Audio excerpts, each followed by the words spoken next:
Hey, aloha, everybody. This is Jeff Reinebold. This is episode number 3 of the second season of Coffee with Coach. We've got a huge lineup for you today. We're going to get started right off the bat. Michael, it is St. Patrick's Day week in Ireland, and we are going to have a member of the Notre Dame Fighting Irish with us today as part of our college football segment. You guys got to be proud. Yes, and thank you for coming on our St. Patrick's Day early special. I'm sure I get to watch that again. Enjoy the crack as well, Jeff. Obviously, college football, 5-year commitment this summer starting, and Notre Dame is one of the games next year, which is it's going to be unreal because that will sell out the Aviva 50,000. So excited to bring this guest on, and just I guess excited to see his commitment and his journey over the next 12 to 18 months, especially Jeff when. As it stands, Sky Sports, who you work for, with the Peacock and NBC deal, show all the home or televised Notre Dame games. So we're going to see a lot of this guy over the next couple of years.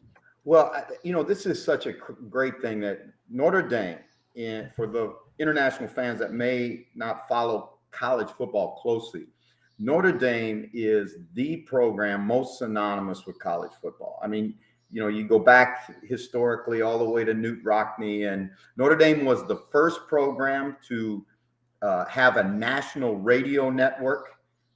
Way back in the 1920s, Newt Rockne was forward-thinking enough to offer Notre Dame games across the nation for free on radio, and it built what they call the Subway alumni. And I'm going to have our guests talk about what, some of the traditions and the greatness of Notre Dame.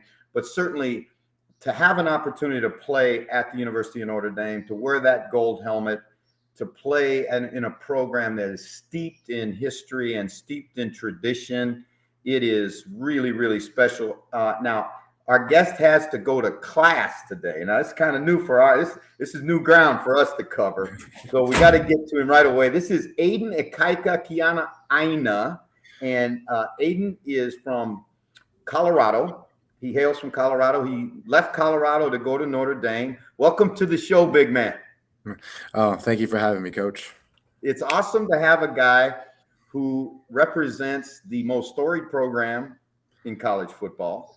And you and I had a real good conversation a couple of days ago about your journey and your family's journey, because there's a little bit of Hawaii tie here, not just a little bit, a big Hawaii tie. Tell the story about your family heritage and going all the way back to King Kamehameha. Okay. So Kiana Aina, as you said, means, or our ancestor Kiana Aina was the surveyor of Lang for King Kamehameha, meaning there is a pyramid in Kona behind by Magic Sands that says the Kiana Aina burial. It's really cool. It's made out of lava rock. But so we have ties to much of the Big Island and that part. And then my grandpa, he born and raised in Kona, Hawaii, lived there on the Big Island his entire life until 17-year-old, where he enlisted in the Marines and served 2 tours in Vietnam, to which he, as they say, crazy Hawaiians, wanted to serve a third. But of course, the people, all the military men are like, no, you're enjoying this too much. We can't let you do this for your own sake, for everyone's sake. We cannot let you serve a third tour in Vietnam. So continuing to work for the military, they stationed him in Germany on the Army base where he had my dad and lives there still today. So my dad grew up in Germany on the Army base. He played basketball, played football there. He actually met my mom there. They went to high school. She was in Germany as well, and they went to the same high school. But after high school, he left to Hilo to play basketball at the university there. He realized basketball might not have been his best thing for him. So then he went to Colorado and walked on for football at Colorado State, playing tight end. He then earned himself a full ride scholarship there, and that's a big reason why I'm still from Colorado and love Colorado. All right, now it's kind of interesting because as we were talking, what I started doing the math, and I'm thinking to myself, oh, I coached against your father. Now I was probably 12 years old when I was doing it, but to be honest with you, I coached against your dad, and your dad played for. He was the receiver coach at that time, Urban Meyer, at Colorado State, and then lo and behold, one of the schools that recruits you the hardest is Ohio State, when Urban was the head coach at Ohio State. Tell me about the recruiting, because I think, obviously you were a great player as a high school player, and you were recruited all over the country. What was, kind of give our listeners, our viewers, what a taste of what it's like to be one of the top prospects in America and being recruited by all the big schools? Well, honestly, it's just unreal, just to play a sport that you love, have a passion for, and then to be recognized by, these college scouts and having them want you to play at their university or have you represent their name and their brand and their image. It's a hard feeling, or it's a hard to understand that feeling. It's very, I really enjoyed it, and something so unreal for me. I would always call coaches all the time. Tony up at Ohio State, previously Coach Elston here at Notre Dame. All these coaches that talk to him every day, not only just about football, but about life, about how school is going. How they would ask how my dad is, how my mom is. Any interests I had in general. It's just. Yeah, they would always go beyond the coaching aspect of it. They wanted to be there as they want to give guidance. They want to just know about your days. They kind of want to be a friend. They want to be a coach. It's something that not a lot of people get to feel, and something that I'm very special for having. It's actually a surreal thing, and I know that from being on the other end of that the key thing is we're building relationships, right? Make it hard for the player to say no. Who was the hardest guy for you to say no to? At the end, when you've been through it all, you've done your visits, they've come to your house, the whole thing, but now it's down to that I think it's the second Wednesday in February, and you got to make a commitment for where you're going to spend your college football career. Who was the toughest guy to say no to? Referencing again Tony Alfred, he was running back for CSU when my dad played there, and so I've known him my entire life growing up, almost like an uncle to me. He was probably the hardest with the relationship I had before that, and then on top of him recruiting me, that was a very difficult person to tell him, because I called him myself. I'm like, hey Tony, unfortunately, you're an amazing coach. You're unbelievable recruiter, unbelievable with the relationship we've had this past year. You and your Ohio State's an unbelievable program, but it wasn't for me. It wasn't where I best fit. Some other great Coach Salva, who was originally at Oregon, big Polynesian guy. I love his enthusiasm, his energy. He was a difficult one to look past, but he was one of my first offers. Actually, Oregon was my first offer, and he was very engaged with me all the time. So much energy. He took me aside to personally work with me and show me hands-on just how he likes to teach his students or teach his players. And so he was another tough one. Well, I tell you what, you get Big Joe, right, who played nose tackle in the National Football League and still looks like he could play. You don't want to. That one you better say no by long distance. You don't want to be saying no to him right next door. Hey fans, if you've got a question for Aiden, if you want to talk about Notre Dame football, get it in.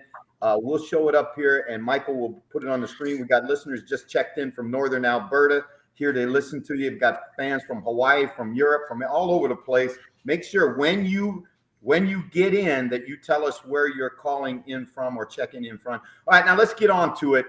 You've made your decision to go to Notre Dame. Here's a program that, Alan Page, I could give you a million great defensive linemen that have played at Notre Dame. It's a school, Golick and on and on and on and on and on.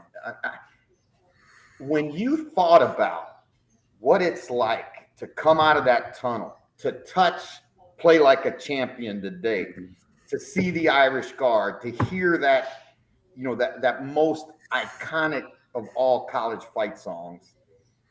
What was it like when you showed up the first day as a freshman for training camp? Honestly, it was a dream.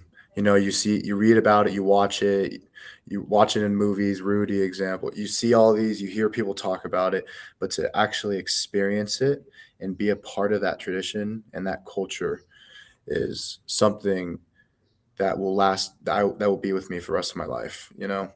It's the experience itself, being able to wear that Notre Dame helmet, to wear that gold, to be a part of the family and forever be a part of that family is something that is going to benefit me for the rest of my life and be a huge part of my life going forward. Okay, now you mentioned something, you hit on something that I think is really important to talk about, right? You talked about a brand, which Notre Dame is a brand. There's no question about it. It's an NBC product. It is a huge, huge business. You guys generate millions of dollars every time you play. You represent something that's unique and different in college sports. You got to be a good student to go to Notre Dame. Mhm. South Bend, Indiana is not for everybody, particularly in the wintertime. Do you feel a responsibility to all of those guys that wore that gold helmet before you, all the Heisman Trophy winners, Tim Brown, Joe Theismann, all those guys through history? Do you feel a responsibility to that as you represent that brand? I wouldn't call it a responsibility. I would call it more of a family.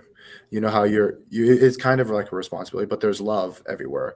The people, everyone being the greats, being the ones that people don't know that have all sacrificed and have gone through the same experience you have. And you play for not only yourself, but you play for them.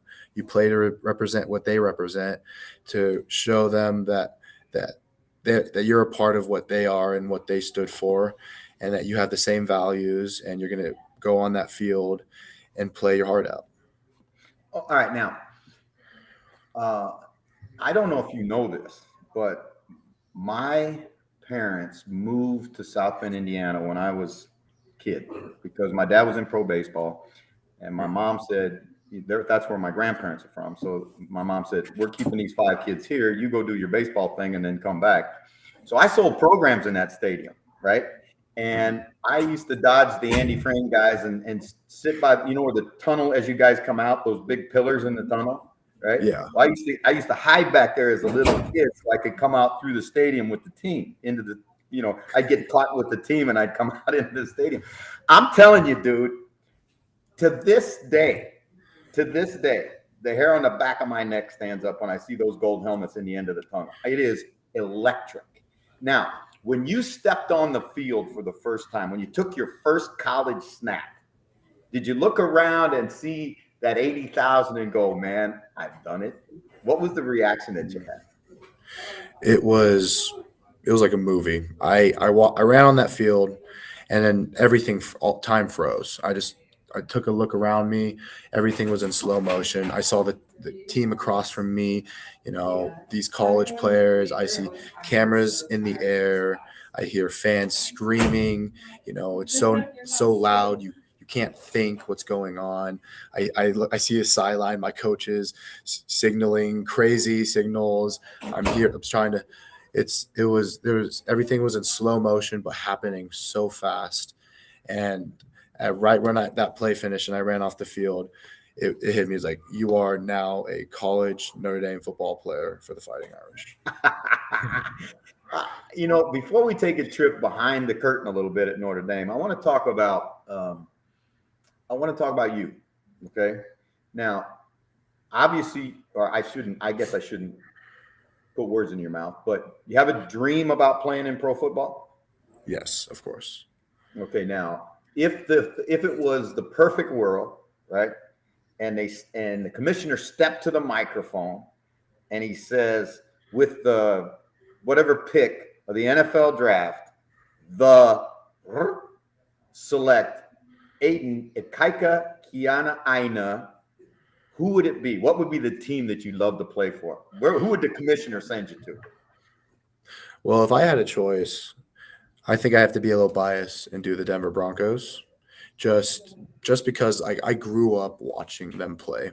I grew up my parents had season tickets and go there every Sunday, every time I could to go sit there and watch those players, and we sat right next to the tunnel. So watch them run out under the huge blow up Bronco, and to see all the players, the greats, being from Champ Bailey to Von Miller play there, to DeMarcus Ware, seeing them all run out onto the field and just play there. And just growing up with that team, I think that's the team I would want to play for, because I love the city of the state of Colorado. It's so beautiful.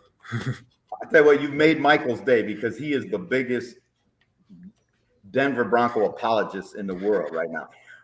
You've gone through a transition at Notre Dame. The guy that recruited you, right? Coach Kelly is gone. He's now at LSU. Coach Freeman's now taking the controls at Notre Dame. Young guy, defensive guy, completely, in my outward view of it, completely different guy than Coach Kelly was.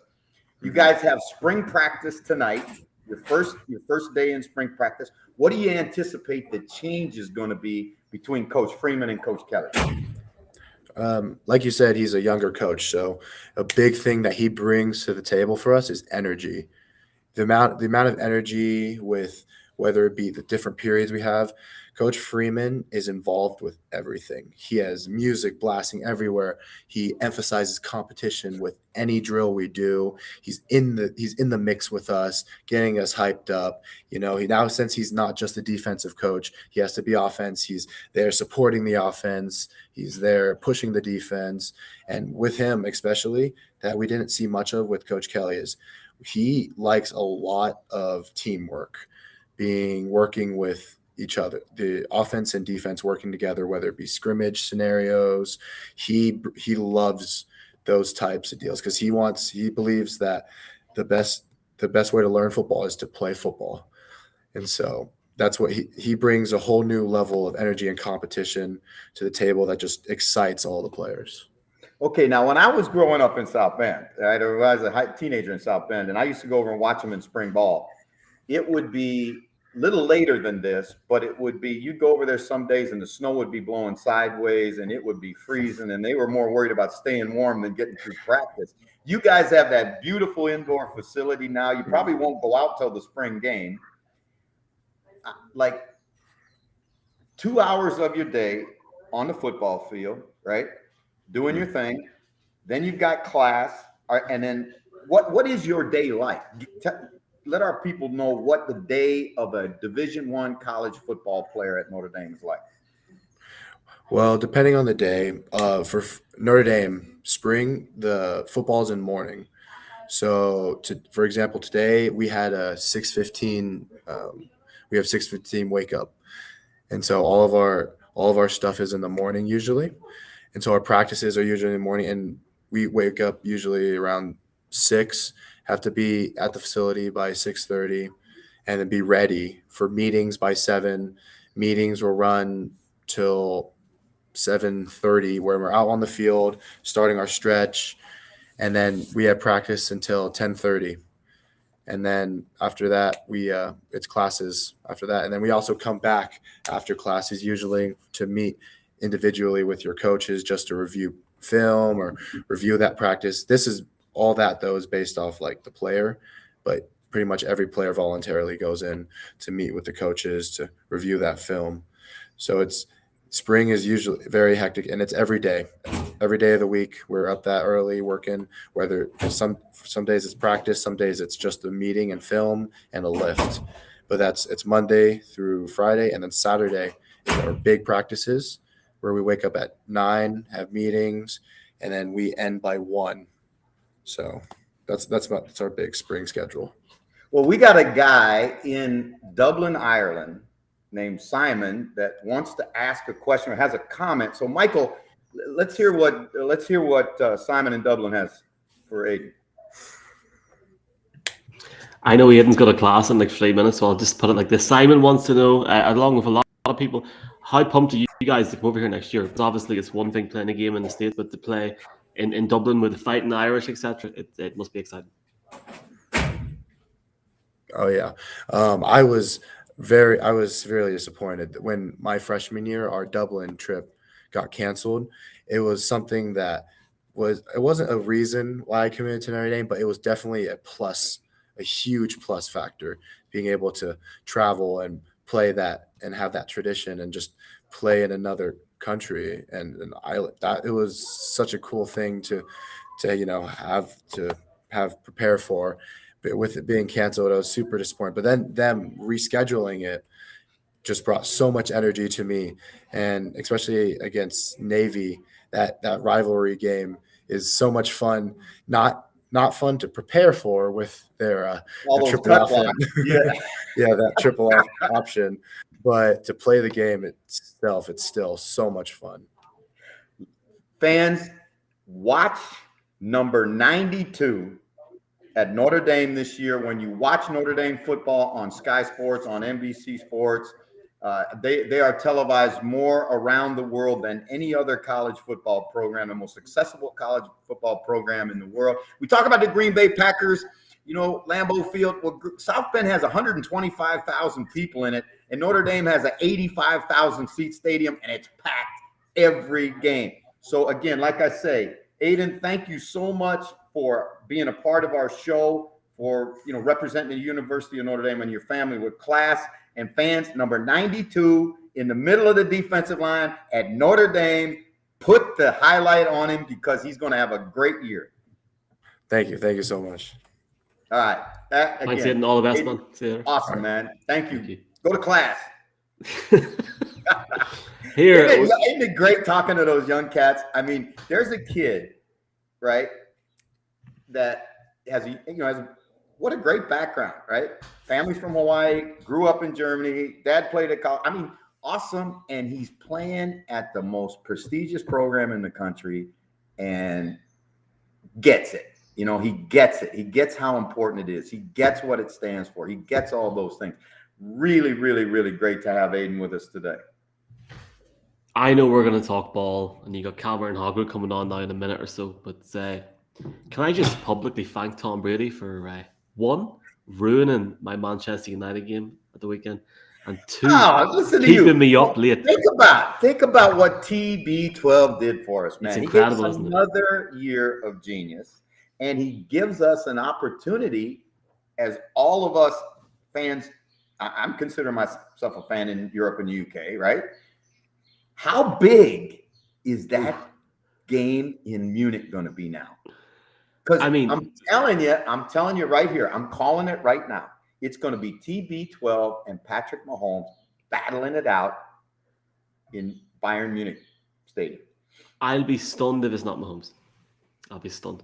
But obviously we are speaking on our own accord here. Here, Cameron's here now. Do you want to introduce him? Yeah, let me bring on Cameron. Now, our second guest today is a guy that works with us at Sky Sports. You've probably read some of his stuff. He's a young guy with a great future in journalism and a great future and a huge knowledgeable NFL fan. This is Cameron Hogwood. And Cameron, you got so many titles, I don't know what to call you. So kind of introduce yourself in terms of what your titles are at Sky. Yeah, first of all, thank you for having me on. It's great to chat to you, Jeff. It's been a little while since we caught up. But yeah, my official title is digital sports journalist. So that's mainly covering NFL stuff. That's probably the strength of what I do. But I cover a lot of different things, kind of NBA, a bit of boxing, a bit of tennis as well. So a bit of a jack of all trades and maybe master of none, some might say, but I don't know. Okay, now we might talk boxing with you a little bit here because I love boxing, but we ain't talking tennis. I'm just going to tell you that right now. Let's get to the NFL. All right. There's a couple things I wanted to throw at you. Obviously we're heading into free agency today, and the free agency, I guess the free agency meter has already started to move, right? And we got a huge story broke this past weekend with TB12 saying he's going to come back. Were you surprised as a journalist? Were you surprised by that? I was more surprised by the timing. I kind of saw an interview with Gronk a couple of months ago where he said, I think he might come back in a year. And I thought, yeah, maybe that's where I stand. I could see him coming back in a year, maybe kind of assessing where the Bucks are at. I know they've got kind of a lot of free agents, so I wasn't too sure he'd walk back into that situation. But so I'd say the timing surprised me, but something always told me there was a chance he'd come back. I mean, you look at me, him and Gronk are 9 touchdowns away from Peyton and Marvin Harrison. He'll want to surpass them too. He wants to play to 45, and he's going to do that now. And I think there was a couple more things that he knew he could tick off. And the fact that the baffling thing is he didn't walk away because his body made him. He come off one of his best seasons ever. He walked away to spend time with his family, looked at the state of the NFC and thought, look, I can still win in this league. And yeah, so like I say, timing surprised me, but decision, I'm not surprised at all. Yeah, he spent time with his family, a month. That's enough. He said, I've seen enough of you guys. I like Gronk better. Hey, you follow the draft closely, and I've watched your comments about the combine. Let's talk about the combine a little bit. In your opinion, as a journalist, is it overhyped, or do you feel like you actually, when you get combine reports and you look at the combine, do you actually, how much value, I guess is what I'm saying, do you put in it? I think it's really hard because it gets hyped up the week before every year. Everyone goes mad for it, and you kind of get lured in a little bit. It's hard not to.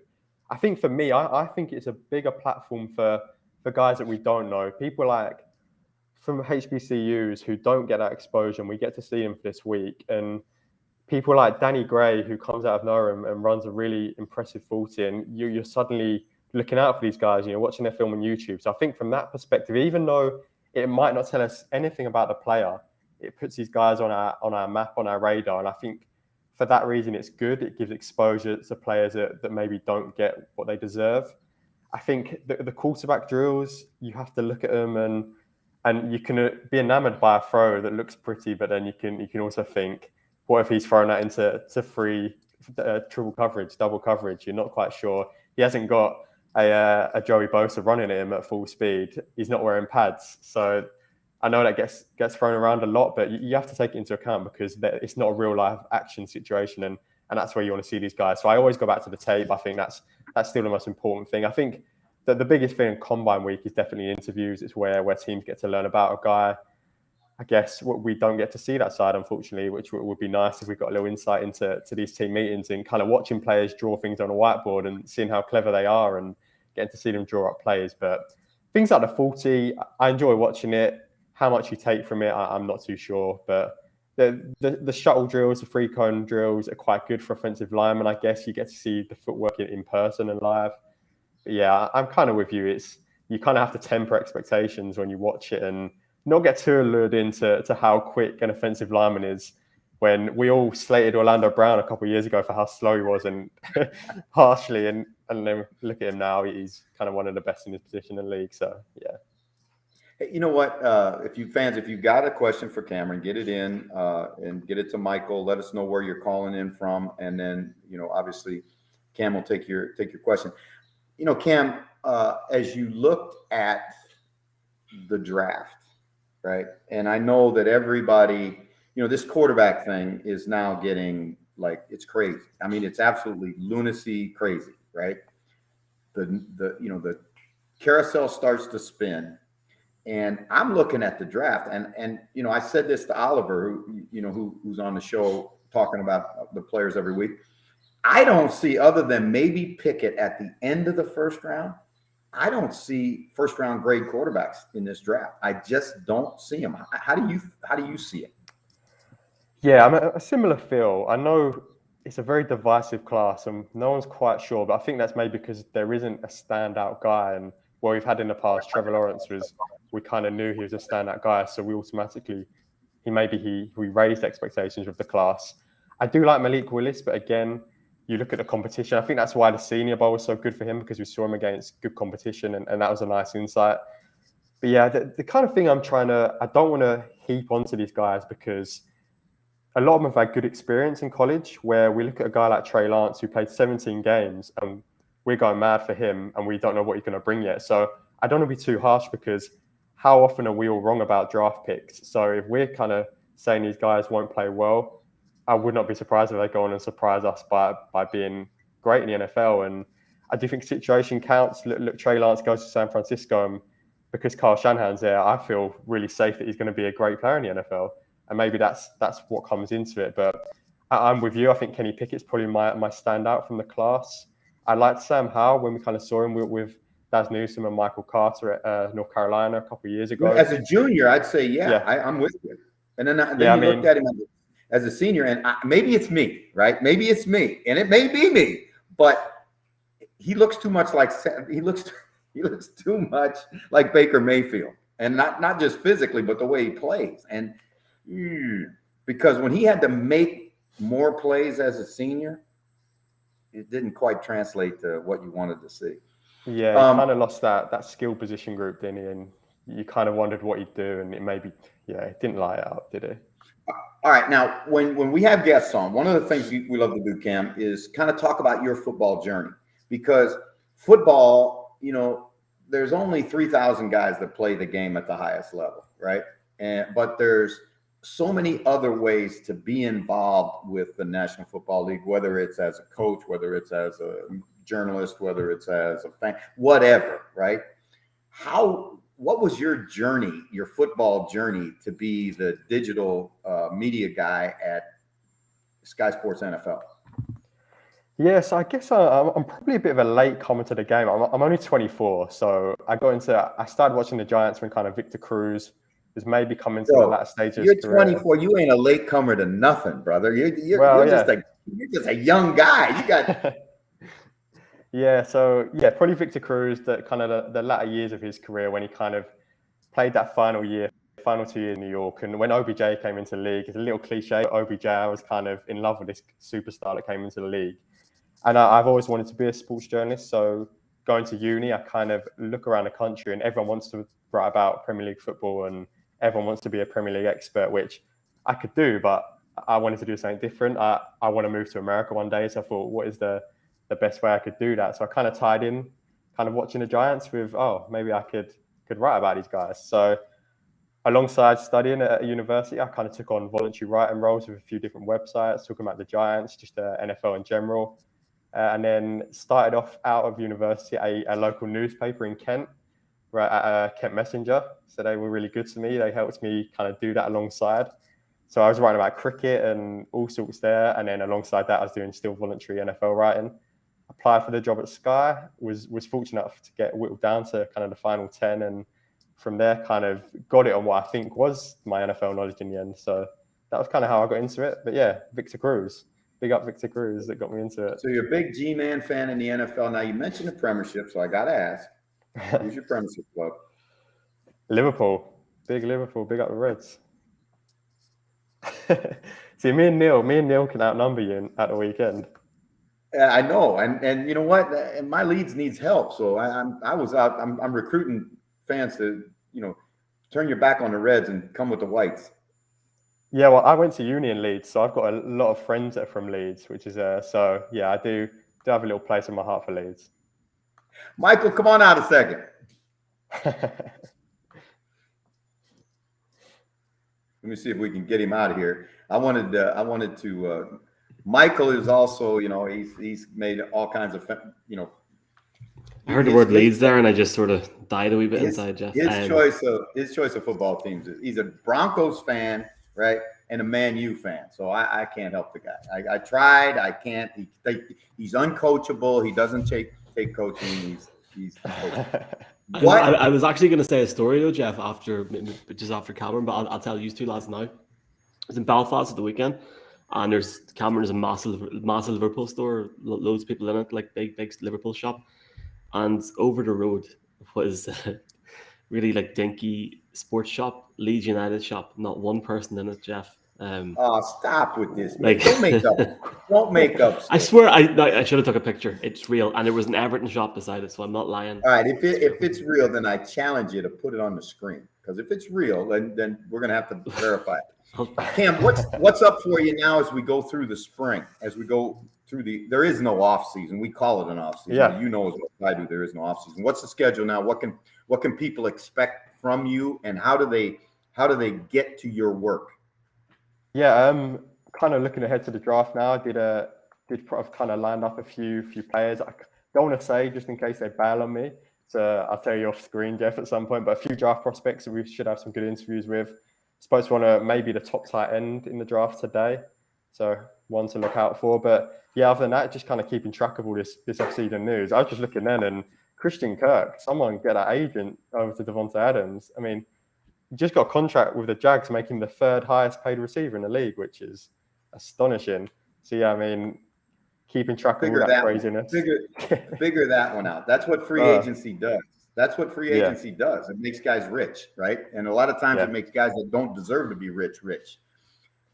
Hey, man, it's been awesome having you on the show. We're going to get you back periodically through the spring because there's a lot of stuff we want to chop up. And again, how does a fan get to your work on Sky?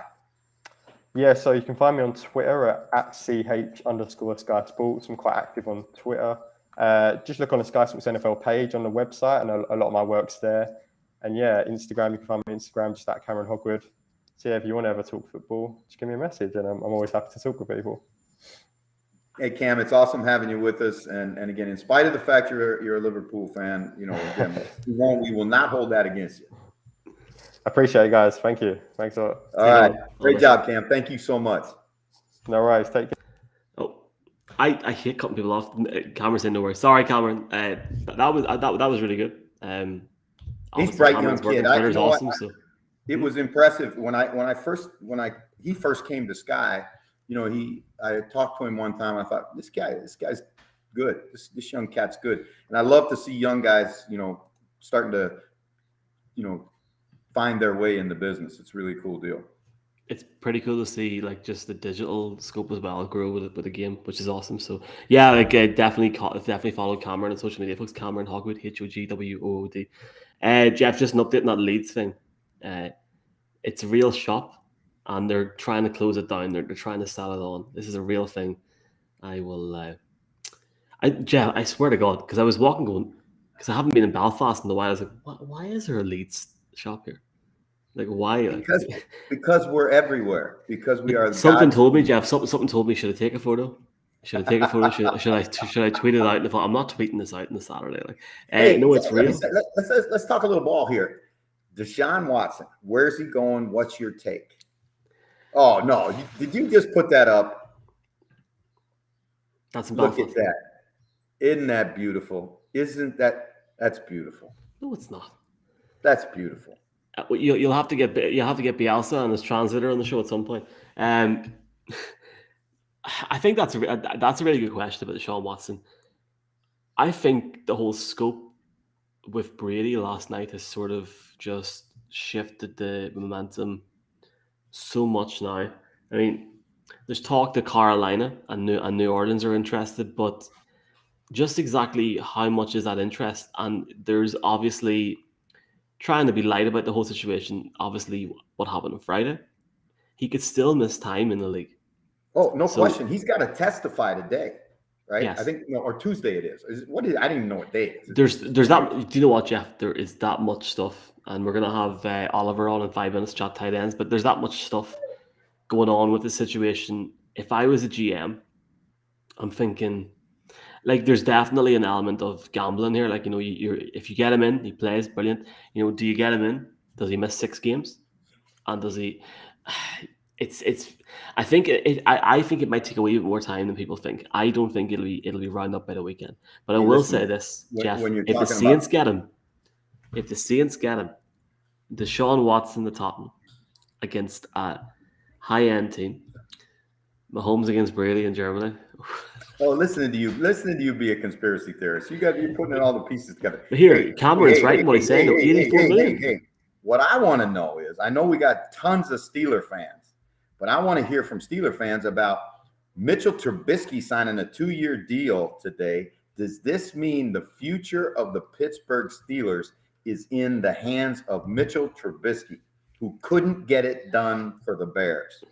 And I think that's a really interesting one, because if that was one of the places where I thought we might see Watson, but again, like you say, that the layers and layers and layers of this legal thing, I think it's going to be a protracted deal. So I'd love to hear what Steeler fans have to say about Mitchell Trubisky signing there today. the general scope that I've seen from a few lads in Ireland that were Steelers fans, where they were quite happy that they have some sort of answer in their quarterback, but they think that they'll go into the draft. So, it's going to be intriguing to see what they do. But I was a wee bit surprised when Trubisky was announced. They needed the quarterback. I guess you could argue he's better than Mason Rudolph, but exactly where will they pick in the draft is going to be intriguing. Is he a long-term option? He couldn't get it done in Chicago, so I mean, would you rather have Justin Fields or Trubisky? Yeah. Well, and interestingly enough, day one of free agency, what do we see? We see Karras, the offensive lineman from New England, who's been a good player there, not a great player, but he's been a good player there. And, he's going to Cincinnati because Cincinnati's committed to making that offensive line better than it's been and to, help protect that quarterback who we saw do magical things in his second year in the National Football League. Let's talk a little bit of college football again, but we're talking about college guys getting ready for the National Football League. Let's bring on, if we can, Oliver Hodgkinson, our draft expert, and we're going to talk about tight ends in the 2022 NFL draft. We're going to bring him on in a little second. He's got some audio issues, and I know he's going to text us under when he's ready to go. Can I just say one thing before we do bring him on, Jeff? And Cameron said it there as well. Christian Kirk, at the minute, is expected to sign with the Jaguars up to $84 million over 4 years. I repeat that, $84 million. Christian Kirk. Right. Now, I think about this and I go, I wonder, what does Marvin Harrison think when he hears that, or Jerry Rice, or Fred Biletnikoff, or it's like Christian Kirk. Now, he's not a bad player, but he's not an $84 million player. But that's free agency. That's what free agency does. There he is. Sure. There he is, Oliver. I just brought you in with no warning whatsoever. Oliver, perfect. Nothing. Who's your Premier League team? Sorry? Who's your Premier League team? Because Jeff seems to be asking everyone this tonight. So who's your... Okay. So with covering the NFL, American football, college football, I've lost touch with soccer, for want of a better phrase. But I'm a long-standing Oldham Athletic fan. Who? Oh, it's near Manchester, Jeff. What division are they in? So like the lowest division of football you can think of. Well, I'll tell you what. They were one of the original teams. You know what? I'll give you a Premiership club, right? Oh, thank you. No. They wear beautiful white uniforms. They are God's team. They are God's team, right? Leeds United. So there you go. I know a few Leeds fans. They have a lovely song that goes something along the lines of "We all hate Leeds scum" or something along that line. So I'm up for that. I'll take that. Hey, all right. What you're going to take about 10 minutes and let's talk about the best tight ends in the draft, because I love me some tight end. Yeah, with like the running backs that we discussed last week, plenty of great tight end talent in this class. And it starts at number one for me with Isaiah Likely out of Coastal Carolina. Not everyone's first choice of tight end in this class, but for me, I love what Isaiah brings as a pass catcher. He's improved this year as a blocker. And I know last week we said, you said, come to this show, bring me some blocking tight ends. We're going to start with Isaiah Likely. I recognize that graphic. That looks like a Pro Football Network graphic. Love it. Love to see it. It does, yes. Isaiah Likely, coming off the back of a 912-yard season, most productive season of his college career with 12 touchdowns, 15.5 yards per carry. But he's had at least 5 touchdowns in every single season he's played at the college level for Coastal. Speed threat up the seam, quick feet, change of direction ability as a receiving threat, so he adds a little after the catch value as well. And in terms of blocking, as you said at the top, he's improved this season. Coastal use him as a lead blocker. He's willing in pass protection. He's got some room for development, room for improvement in that respect. Could probably seek to be a little stronger. But all in all, I think he's probably the best all-round tight end in this class. Okay, now, I don't dispute a single thing you said. My question, you know what my question's going to be, and I'm always going to go here, right? The same as when we talked about Willis. Level of competition concerns me, right? Do you think he's got first round? Would you put a first round grade on it? No, I wouldn't put a first round grade on any of the tight ends. And like well, it seems like a common theme because with the quarterbacks and the running backs, there isn't a first round grade on any of these positions for me. So quarterback, running back, tight end, I don't have a first round grade on any of those three.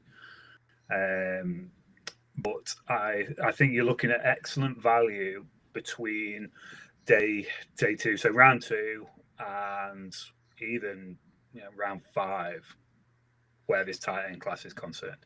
It's interesting you mentioned this kid because, one of the things coaches always want is they want to do like comparisons. So, who's a like comparison? Now, he's nowhere near Pitts' ability, but he's kind of like that tight end, right? He's, 15 yards of catch. That's phenomenal for a tight end, right? And we saw how Pitts struggled so mightily the first half of the season last year until he kind of got his feet underneath him. This guy's really intriguing to me because what you have and what the ceiling for him is, I think, he's got a, how do I describe it? He's got a low floor, but a real high ceiling, right? I think I agree with you. I think once he gets stronger, because I don't see, when I watched him play, Ollie, the thing that, you always look with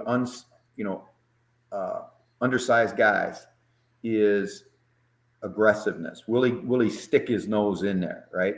And you're right. I think that they put him all over the field. I mean, he was from wide out to fullback and tight end, right? And so he gives you some position flexibility that some of these other guys don't. So I can understand why now for me personally, just that's not my taste in a tight end, but I can understand in today's NFL, I think there's a lot of GMs that probably feel just like you. And I think that's the key thing is in today's NFL, because you're seeing a change in how the tight end position is utilized in the NFL. They're no longer getting there, do the dirty stuff, and maybe be a security blanket for the quarterback. They are asked to stretch the field vertically more than they have historically been. And you mentioned Kyle Pitts there. We're looking at NFL free agency, like a guy like Evan Engram, who was only lined up to like 20% of his snaps in line last season. He was used more like a slot wide receiver.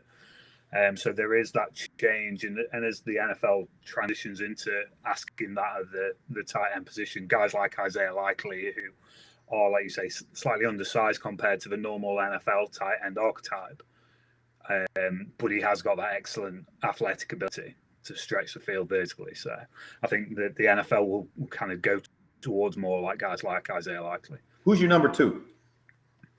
So my number 2, now we're talking a guy that might be on your level.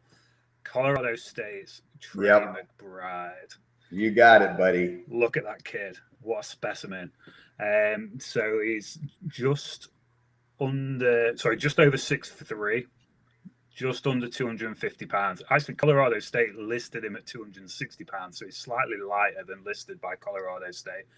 He's coming off the back of an incredible record-breaking season for Colorado State, 1,121 yards, only 1 touchdown, but he also only 1 receiving touchdown. He also took a fake punt the distance for a touchdown for Colorado State this year, which was a magnificent sight to see. Record-breaking season, but this kid is more of an all-round tight end than Isaiah Likely is. So you're talking about probably not a better blocker in this class for me than Trey McBride. He's physical, he's nasty, instigates contact. When I look at blocking from the tight end position and the running back position, as we mentioned last week, I look at, do they instigate contact or do they just accept it and kind of live with it? Trey McBride's a guy who will go out there and he'll instigate contact. He'll go out there and look for those battles. A former high school wrestler and converted defensive end. You can see that in how he plays the game as a blocking tight end. He's also a 3-level pass catching threat, right running savvy, enough athletic ability to get the job done as a pass catcher. He's not on the same plane as Isaiah Likely as an athletical specimen. He doesn't possess that elite agility, change of direction and things like that, but he's got enough. He can fool the defense with head fakes and he can stretch the field vertically with enough speed to be an all-round threat.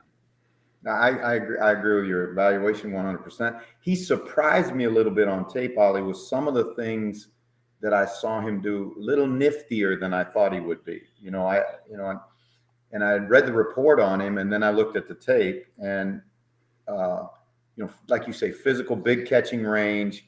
Again, same thing. I would say, okay, the Mountain West, it's okay. He's not playing in the SEC, but I loved his aggressiveness. That part of his game translated. You talked about the fake punt for a touchdown. He's a guy that'll come in and upgrade your special teams right now and, be, I think, a very, very good second tight end as he works his way into the starting lineup, with what you do. Gives you some position flexibility, but again, I like that kid a bunch. Who's your next?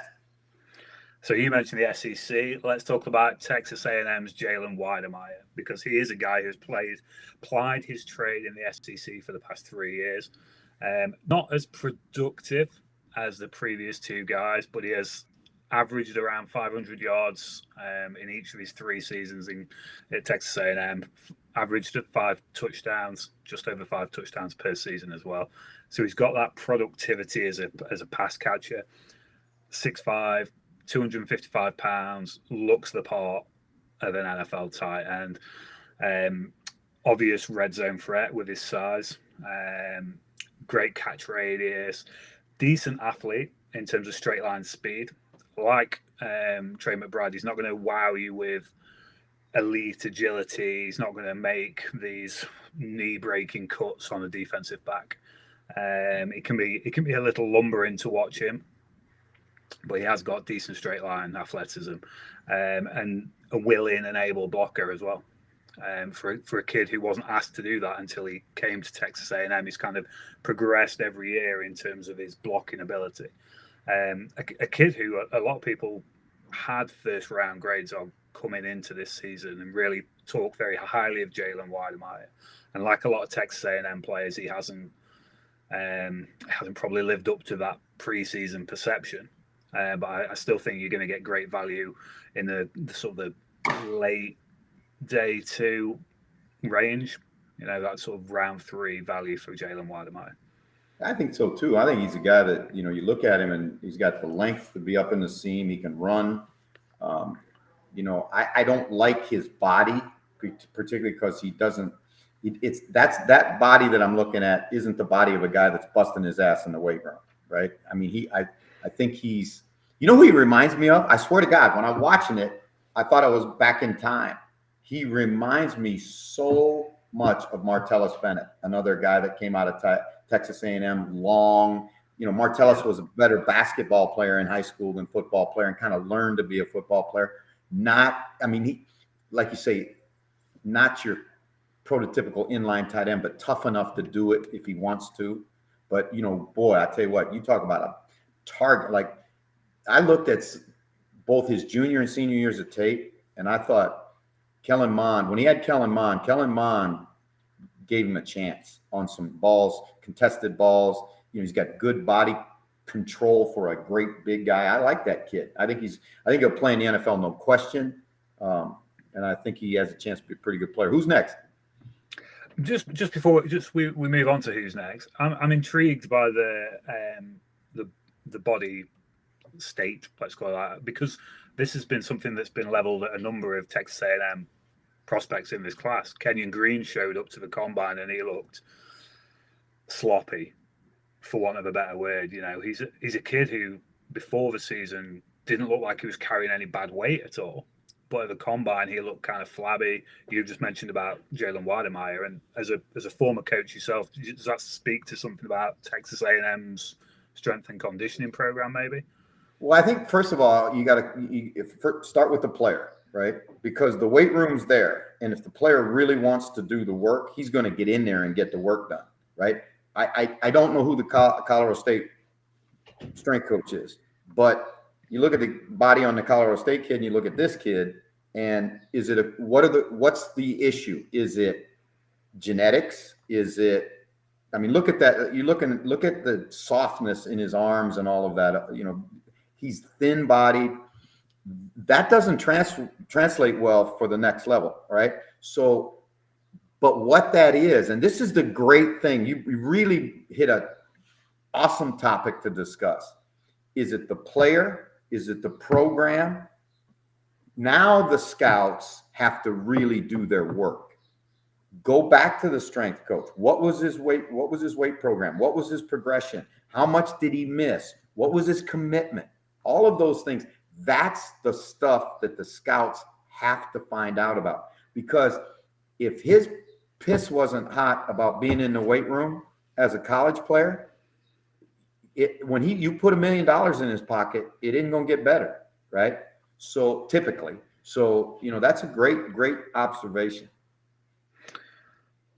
Let's move on to tight end number 4, which might be a little surprise for a lot of people.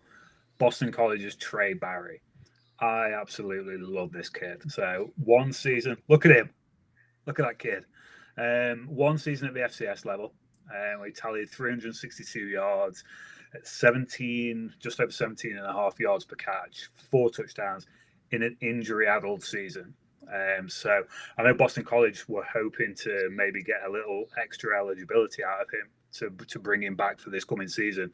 They've got Phil Jerkovich coming back, Zay Flowers, a lot of key parts. They want to bring Trey Barry back, but no remaining eligibility. So 6'6", 244-pound kid who probably will need, we talked about body type, needs to add a little bit for the NFL, but he's got incredible catch radius, really strong pair of hands. For his size, he's an incredible athlete. You've just seen the picture in there, diving into the end zone. His tape is littered with things like hurdles, diving moves like that. Again, great. What a great picture. That's when he played for Jacksonville State in the FCS. But yeah, impressive athlete for his size, great catch radius, great hands. He's also showcased the understanding from a blocking perspective. So he understands how to take the correct angles to open running lanes. I think he's shown a little bit of improvement in that area in the time he's seen on the field at Boston College, because the offensive line that he's been able to work around has been outstanding. You look at Zion Johnson, who will be a first-round pick as far as I'm concerned. So there's a good understanding of what needs to be done as a blocker. Some of the strength will need to come. That will come with the added body weight, the muscle mass. But yeah, I think Trey Barry is a guy that not a lot of people talk about, but he's got a lot of the things that you need to be successful at the next level. Hey, Mike, can you put that graphic back up with Trey Barry? Now, what in that picture would concern you? The knee brace. Absolutely. When you put that picture up, the first thing my eyes went to after the ball was his knee brace, right? Yeah. How much do we know about? Is it a surgical knee he was in his past, or what is it?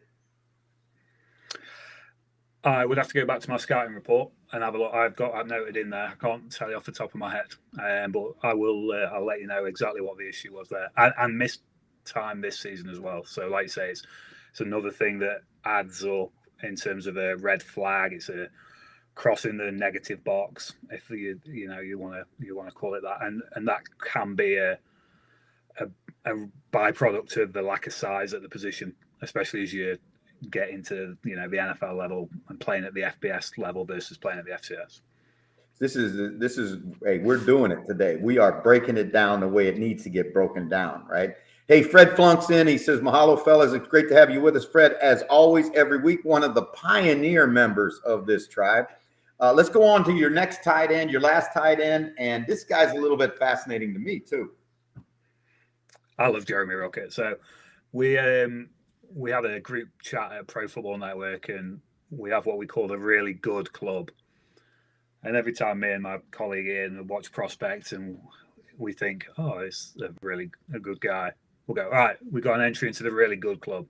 Well, after I watched Jeremy Rocket, I was like, hey, we need to start a new club. We need to start the really fun club, because Jeremy Rocket is a fun player to watch on the field. Playing in the Ohio State offense, he has been limited in terms of its exposure as a pass catcher. But prior to this season, over a quarter of his receptions have resulted in a touchdown. Coming off the most productive season of his Ohio State career, 309 yards, 11.9 yards per catch. He is just fun to watch, really fun to watch. Excellent catch radius, excellent pass catching technique. He's a deceptive athlete, I think, for his size. Plays with a little wiggle to his game. He's right running savvy. He's clearly an intelligent guy who can look for soft zones to take advantage of. He's kind of explosive for a guy of his size. And then as a blocker, this is where the fun stuff comes in, because there ain't nowhere that this kid isn't willing to put himself into. Now, he's not 100% technically sound as a blocker, but he will. In fact, there is significant things he needs to work on in terms of his timing as a blocker. Because you watch him go flying at a guy and he's past the guy and he's halfway down the field sliding along on his chest. But it's so much fun to watch. He puts everything that he's got into every single blocking snap that he does. The intelligence is there in terms of, we spoke about Trey Barry and taking the right angles to try and to prize open running lanes. So the technical know-how is there. He's just got to kind of improve on his timing, and I think he's a guy that's going to have a long NFL career, I think. You know what? I love that evaluation, and I love this kid. And now I'm going to use a name because, again, we talk about like guys, right? But when I watched him play, I thought either that kid is a big fan of George Kittle or he's got some George Kittle in him, because he plays like he loves to play. Like it's fun to get in there and block. Like it's fun to catch the ball and, carry 3 DBs down the field. I mean, and to me, if I'm, as a personnel guy, I want that guy, because I want guys who love ball, they play the game like they're not trying to live forever. You know what I mean? And that to me is, I think this kid he's going to be a good NFL player. I really, really believe that. He comes from a small New Jersey town, I think, and very much like I read some interviews while I was doing his scouting report, and he's very much like look, when we commit something, we're all in, and that's been evident in, he committed to Ohio State early, and he never reneged, never rescinded his commitment there.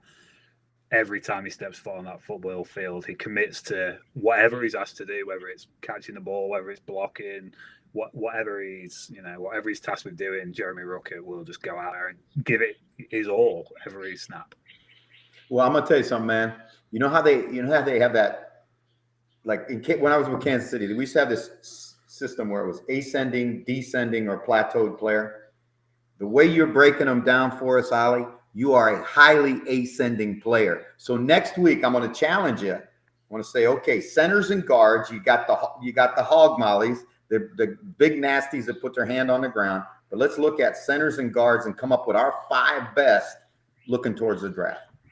Can't wait. Some great talent on that interior offensive line as well. That's awesome. And the Cincinnati Bengals are loving to hear that. Well, Cincinnati Bengals have, shipped out a load of cash for Brandon Scherf. Yep. Money, baby. Money talk. It was the Jaguars that shipped out for Scherf, wasn't it? It was Alex Kappa that the Bengals have shipped out for. Yes. Karras To went be there fair, too. though, early in the afternoon. So Karras went there also, right? So you're talking about two real good upgrades for that poor interior line that they had. Hey, we'll talk free agency more. Great job, Ollie. We'll be back with centers and guards next week. Thank you very much. All right. And again, Thank you. Keep doing your thing, brother. All right. Oliver, Pro Football Network, PFN, Oliver Hodgkinson. Oliver, give Oliver a follow. Pro Football Network, not just a follow, but visit our website for some. If you want to learn about the draft content, you better get with Oliver. Well, let's just plug the draft guide while we've got a second. So if you go to profootballnetwork.com, hit the draft section, drop down. There's a link to download the Pro Football Network draft guide, which has got scouting reports, got interactive video content, including player interviews that have been done by myself and my colleague Ian Cummins, and all sorts of stuff in there. Big boards, scouting reports. This is unbeknownst to Oliver, so I'm going to see his reaction as we go through this. Oliver, as the official draft guru of Coffee with Coach, will have a mock first-round draft for you later once we get through all the positions as we lead up into the draft. So, again, it don't get no better than Coffee with Coach. Can't wait. Looking forward to it. All right, Ollie, see you later, mate. All the best. Later. See you, lads. Jeff, obviously, folks, Oliver Hodgkinson on Pro Football Network on Twitter. Give him a follow. We'll tag him on Twitter. Great content, Jeff. Really enjoying Oliver's content for the draft and PFN in general, because it's getting me through these long nights in the off season. Talking about long nights, is it time for your Hawaii, or what's the? Yeah, we're going to take you on a little trip this week, and this is our segment that I love more than anything else. It's our Hawaii segment, and it's a little bit of a trip we took this past weekend. Hey, aloha, and welcome to this week's segment of My Hawaii. Today, Leslie and I are taking a hike through the Volcano National Forest, and this is a beautiful, beautiful series of active volcanoes. As you look out into what was once the cone of this volcano, this whole island was formed by volcanic action, and the last explosion we had was actually 2018, so it's actually very, very recent. These volcanoes, Mauna Loa is the largest mountain in the world. It's 56,000 feet from the tip of the crater to the seabed below. That's 27,000 feet higher than Mount Everest. So these are our mountains here in Hawaii, and I hope you enjoy them as we hike through them today. Volcanoes, Jeff. Volcanoes National Forest is about 45 minutes drive from here. You know, we were talking last night, we're having some work done on our house, and the construction guys, actually Mana Silva, who played for me at Hawaii and then went on and played for the Cowboys, is doing the work. His construction company's back here on the island now doing the work. And we were talking about the 2018 eruption, which was within a half mile of our house, and how all of a sudden just the earth opened and lava flowed, and Hawaii, this is the youngest of the Hawaiian Islands and still growing, because as the lava pours into the ocean, obviously it cools and creates landmass. So our island's getting bigger. Was this the island that Mr. Mahomes got married on, or is this a different one? No, Pat was here on the Kona side, and got married. Yes, and but that's the other side of the island. That's where the rich people live, not the football coaches. Congrats to Mr. Mahomes and his family. This has been a good show, but you've got something to sort of round it off, Jeff. Jalen Ramsey-esque. Yeah, this is our segment we call From the Meeting Room. And what it is it's a series of things that Sky's been good enough to let us use, where we actually tell a straight part of the game for the fans. So this gives you an off-season, I guess, if you're jonesing for football, then we're going to get to the telestrator. And this is about Jalen Ramsey and what Jalen Ramsey's presence does for the Los Angeles Rams and that defense. Jalen Ramsey is Brandon Staley, the defensive coordinator's ultimate chess piece because he gets the numbers in the Rams' favor, and I'll show you how. Right now, you're going to see him. He's in coverage one-on-one with DeAndre Hopkins, one of the best receivers in the National Football League. And that's not unusual, but what is unusual is what their Rams are able to do because of it. They're now going to bring a 5-man pressure. All right, what in essence is a blitz, but they're not going to play blitz coverage because of his ability to handle one-on-one. What they're going to do is going to have a low player here, a low player here, a high player here, and another high player here. And this player, if the back doesn't come out, will add, and he will be another low player. So what you get is a numerical advantage. You've got 3 receivers against 5 defensive backs. Hard to throw into that. So as I clear this, I'm going to run it. And now as you watch, you can see that Murray looks to this side, and he sees that saturated zone. He knows he has no chance. The only place he can go with the ball now is back to the top of the screen. And watch, as if you want a clinic in how to play off man, you got to watch Jalen Ramsey. He's completely under control. Nice, short, quick back pedal steps. He plays at the sticks. He knows the down and distance situation. He's going to sit right at the sticks, drive on the ball, and he has great ball awareness once the ball's thrown. All right, now let's watch him on a couple other routes. Now, as you watch upfield here, here's that same matchup that we just talked about. He and DeAndre Hopkins. About 40% of the time, he's going to travel with the other team's best receiver. All right? So here we go. And now he's trying to beat him with a what we call a hesitation move at the sticks, a little change of pace move. He squeezes him to the sidelines. And this is what's so unique about him. He's in that position right there. There's no panic. He knows he's in control, and he now has the length and the reach to go up and compete for the ball, knock it out against a great, great player. All right, so again, let me show you the post cut now. You're going to see down here, in the same situation, Murray wants to try him on the post, and no go. This is a no-fly zone. This guy's a human eraser. He takes the best receivers out of the game.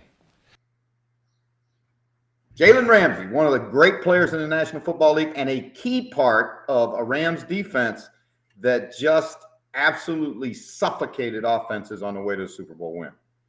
Loving the analysis, Jeff, and it's something I think a lot of people, maybe if they were watching, maybe just watching Game Pass during the season, didn't get a chance to maybe catch some of it. It's great to see because it brings people into it as well.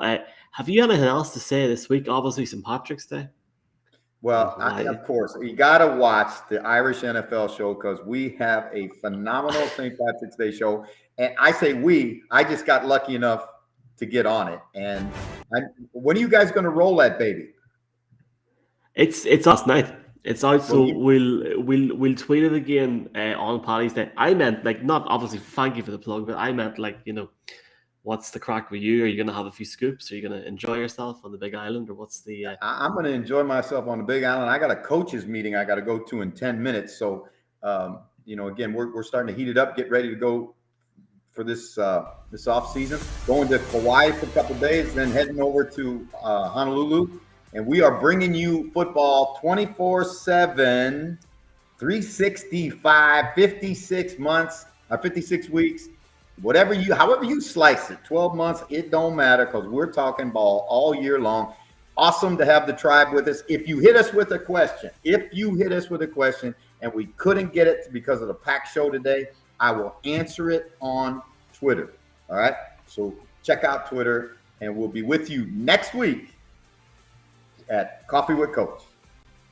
Jeff, see you next week. Thanks for the company. It was good crack, and happy Paddy's Day, Jeff. Good luck. All right, mate. Thank you. All right.